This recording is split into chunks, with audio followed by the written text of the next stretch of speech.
क्योंकि बहू झूठ नहीं बोलती। सुधा और राकेश के 3 बेटे थे।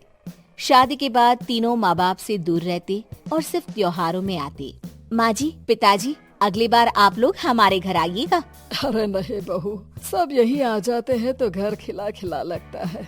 हाँ बहू, तू हमेशा बुलाती है तो जरूर आएंगे तेरे पास भी।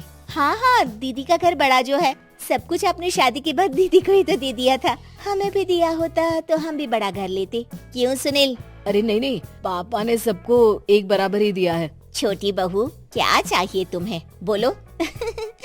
वो आपके सोने की चेन वाली घड़ी है ना, वो अगर आप मुझे। तभी वहाँ मजली बहू भी आ जाती है। और मुझे ना आपका मंगलसूत्र कितना लंबा, सुंदर और भारी भी है। अरे हाँ हाँ, तुम दोनों को ही दूंगी बहू, चिंता न करो। चलो अब खाना लगाओ, खाना खाया जाए। सभी मिलकर खाना खाते हैं कि पड़ोसन आ जाती है। अरे सुधा बहन, थोड़ी चीनी तो देना, घर में शक्कर नहीं है और मेहमान सर पर बैठे हैं। अरे छोटी बहू, चाची को शक्कर तो दे दो। अरे मजली दीदी, आप दे दीजिए ना, मैं यहाँ कम आती हूँ तो मुझे पता ही नहीं है कि सासू माँ सारी चीजें कहाँ रखती है। और तुम मैं कौन सा यहाँ रोज शक्कर फाँकने के लिए आती हूँ, मुझे भी नहीं है पता। तभी बड़ी बहू हाथ में चीनी की कटोरी लेकर आती है। चाची, शक्कर आप लोगों का बड़ा सहारा है माँ जी और पिताजी को, वरना हम लोग तो यहाँ रहते ही नहीं। आप जैसे पड़ोसी हैं तो हम निश्चिंत हैं। और जीती रहे बहू, आप तो ये घर पड़ोस कम परिवार ज्यादा लगता है। सुधा अपनी बड़ी बहू को देखकर बहुत खुश रहा करती थी। वो उससे अक्सर घंटों बात भी किया करती, लेकिन दोनों दूसरी बहुओं का भी वो समझती थी कि शायद छोटी है, वक्त आने पर संभल जाएंगी। समय आ जाता है जब सभी को वापस जाना होता है। माँ जी, हम लोगों की फ्लाइट पहले है, हमें इजाजत दे। वो सास के गले लगकर चली जाती है। थोड़ी देर बाद छोटी बहू कहती है, माँ जी, मैं ना ये सोफे के कवर और चादरें ले जा रही हूँ, यहाँ तो ऐसी ही पड़ी रहेंगी। हाँ हाँ बहू, ले जा, और कुछ चाहिए तो बोल। और तो चाहिए बहुत कुछ, पर चलिए कोई बात नहीं, अगली बार ले जाऊंगी मैं। ऐसे ही मंजली बहू भी घर का बहुत सारा सामान ले जाती है। सभी के जाने के बाद सुधा राकेश से कहती है, घर कितना सूना लग रहा है ना। हाँ, और खाली भी। तुम्हारी दोनों बहुएं सब बटोर गई। अरे ठीक है ना, हम दोनों ही तो हैं, कितना सामान लगेगा। फिर उन लोगों की नई गृहस्थी, इतना मत सोचा करे। समय बीतता है। ऐसे ही हर साल त्योहारों में सुधा और राकेश के बच्चों की बहू आते और जाते वक्त ढेर सारा सामान पैक कर कर ले जाती। लेकिन कुछ ही सालों में सुधा का देहांत हो जाता है। पिताजी, आप यहाँ अकेले क्या करेंगे?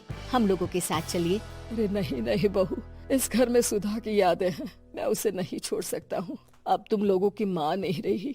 देख लो, वैसे तो मैंने उसके जीते जी सब कुछ दे दिया है, लेकिन कुछ उसका पर्सनल कीमती सामान था जो ये है, ले लो। सामान में होती है एक घड़ी और एक मंगलसूत्र। माँ जी ने कहा था कि वो ये घड़ी मुझे देंगी। हाँ हाँ, पिताजी, माँ ने सबके सामने ये घड़ी सरिता को देने के लिए कहा था। उठा लो सरिता माँ की घड़ी। अब क्या था, छोटी बहू फट से घड़ी उठा लेती है। और पिताजी, ये मंगलसूत्र तो माँ ने मुझे ही देने को कहा था, याद है ना? वो सभी की ओर इशारा करती है।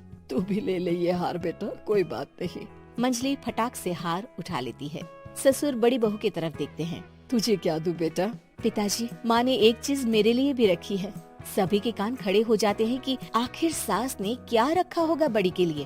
अरे माँ जी तो दीदी से प्यार भी ज्यादा ही करती थी, हमेशा उनसे बात किया करती। जरूर कोई बड़ी और अपनी प्रिय चीज दी होगी दीदी को। और देख लेते हैं ना, वरना तो हम भी बराबर का बंटवारा करेंगे। हाँ, कर लेना बंटवारा। लेकिन बड़ी बहू, बताओ तो, सुधा ने क्या रखा है तुम्हारे लिए?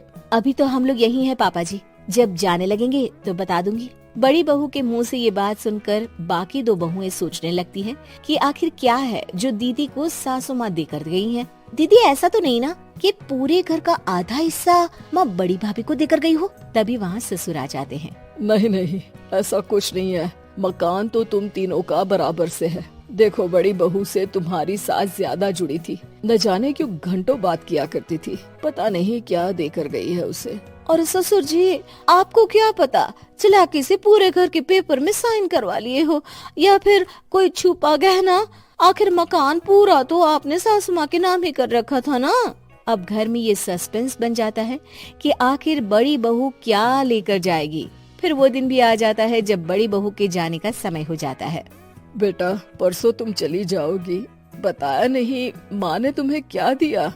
घड़ी और हार जो बेशकीमती था और तुम्हारी सास को सबसे ज्यादा प्रिय था, उसका तो बंटवारा भी हो चुका है। अब तुम्हारी बारी। हाँ पिताजी, आज मैं ये बात बताने ही वाली थी। माँ ने मुझे उससे भी बेशकीमती चीज दी है और वो है आप।